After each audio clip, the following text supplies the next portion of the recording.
Ever stare at your electricity bill and just wonder where on earth these numbers come from?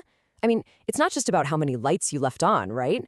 Turns out it's this whole high-stakes negotiation that goes down every single year. So today, we're going to pull back the curtain and figure out exactly how the price of your power gets decided. All right, so we're going to tackle this in 5 simple steps. First up, we'll figure out who the main players are in this whole price-setting puzzle. Then we'll follow the money, and I mean a lot of money, and look at the utilities budget. After that, we'll get into the super interesting part, the mystery of the leaky power bucket. Then we'll see how the regulator steps in with their big red pen, and finally, we'll tie it all together and see how it lands on your bill. Okay, so let's jump right into part 1, the price-setting puzzle. You see, to really get your bill, you've got to know who's actually at the negotiating table. And that's the key question, right? Because, spoiler alert, it's not just one person in an office somewhere. Nope. It's actually a super formal, structured process between 2 major organizations. And trust me, they have very different goals. So on one side of the ring, you've got your electricity company, right? That's Jharkhand Bijli Vitran Nigam Limited, or JBVNL for short. They're the ones who actually deliver the power to your home and send you that bill. And on the other side, you've got the Jharkhand State Electricity Regulatory Commission, or JCERC. Just think of them as the referee. Their whole job is to make sure it's a fair fight for everybody involved, especially for you, the consumer. All right, now let's get to the starting line for this whole thing.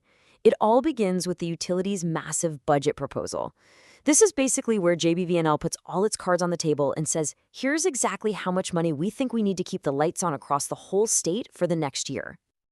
Now, the official fancy term for this is the Aggregate Revenue Requirement, or ARR. But honestly, the best way to think about it is just as their annual shopping list. Seriously, it's got everything on it, from employees' salaries and fixing equipment to the single biggest ticket item, the cost of buying all that electricity in the first place. And check this out, because the scale here is pretty wild. This is their proposal from the 2019-20 fiscal year. You've got your usual costs, operations, maintenance, interest payments. But just look at that first bar, the cost of just buying the power from the generators. It completely dwarfs everything else. It's not even close. So what's the grand total? Get this. For that 1 year, JBVNL went to the regulator and said they needed over 7,500 crore rupees to run everything. That massive number, that is the starting point for the price you end up paying. Okay, but here's where the plot thickens. This is where things get really contentious. Let's talk about what I like to call the leaky power bucket, this massive problem of inefficiency and loss that's baked into the system. The technical term is transmission and distribution loss, or TND loss. And believe me, it is a huge deal. What it means is that a shocking amount of electricity that the utility pays for just disappears. It vanishes somewhere between the power plant and your home, so it never gets billed to anyone. Now, this can happen for technical reasons like wires heating up, or for, let's say, commercial reasons like power theft or just plain old broken meters. Either way, it's like a giant hole in their wallet. And this right here, this is the heart of the conflict. The regulator, JCERC, put it in black and white in their official order. They basically said, listen, we don't think consumers should have to foot the bill for the utility's own inefficiency. And that statement right there is what this whole annual fight is really about. I mean, just look at the numbers for yourself. This is the showdown over transmission losses from the 2018-19 review. The utility, JBVNL, comes in and says, we're projecting a 5% loss. But the regulator comes back and says, nope, the acceptable benchmark is 2.23%. That's all we're allowing. Now, that might not sound like a huge difference, but that gap, we're talking about hundreds of crores of rupees that the regulator just blocked the utility from charging to you. So, this huge disagreement over losses brings us right to our fourth part. This is the moment the regulator, JSERC, pulls out its red pen and really goes to work, acting like a watchdog for all of us. The JCERC has a pretty wide range of powers, thanks to the Electricity Act. It's not just about setting prices. They're in charge of the whole rulebook, making sure service quality is up to snuff, pushing for more competition and efficiency, and most importantly, their number one job is to make sure our interests, the consumer's interests, are protected through it all. So here's the really crucial part.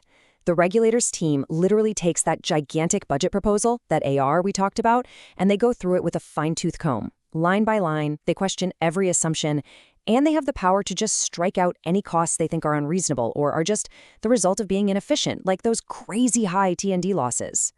And the result of all that red pen slashing, it's just incredible. Look at this. In that same review, JBVNL came in claiming they were short by almost 2,800 crore rupees. They said they needed that much more money from customers. But after the regulator was done, their final ruling found that actually there was a surplus of 27 crores. From a massive deficit to a surplus. Now that is the power of the regulator. Okay, so we've seen this epic battle over billions of rupees. But how does all that high-level drama actually trickle down to the numbers you see on your personal electricity bill? Well, that brings us to the final piece of the puzzle, building the actual tariff.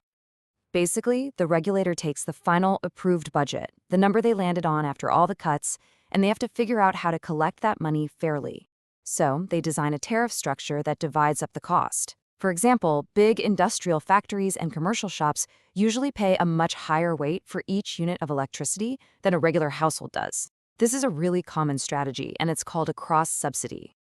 So, at the end of the day, this whole thing is a massive balancing act. It's a real tightrope walk. On one hand, you have to make sure the utility has enough money to stay afloat and, actually invest in the power grid. But on the other hand, you can't just let them pass on the costs of their own inefficiencies to us, the consumers. It's all about finding that fair middle ground. And this whole system is always changing, always evolving.